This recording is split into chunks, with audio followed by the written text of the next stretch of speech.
নমস্কার, আশা করি সবাই ভালো আছেন।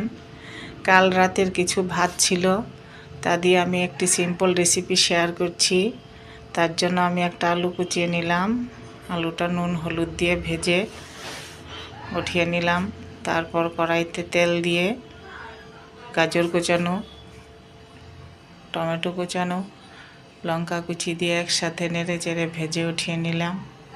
এখন আবার কড়াইতে তেল দিয়ে টুকরো করা পেঁয়াজ দিয়ে পেঁয়াজগুলি একটু গোল্ডেন কালার হয়ে গেলে তার মধ্যে দুটো ডিম দিয়ে ডিমটা ঝুরির মতো ভেজে নিতে হবে। এই যে ভাজা হয়ে গেলে তার মধ্যে ভাজা আমার যে আলু ছিল, গাজর, টমেটো এই সব দিয়ে একটু নেড়ে চেড়ে এই যে রাতের ভাত ছিল সেটা দিয়ে তার মধ্যে একটু নুন দিয়ে 1 চামচ ঘি দিয়ে হয়ে গেল আমার ভাত ভাজা। রেসিপিটি ভালো লাগলে লাইক শেয়ার করবেন এবং কমেন্টে জানাবেন, চ্যানেলটিকে সাবস্ক্রাইব করবেন।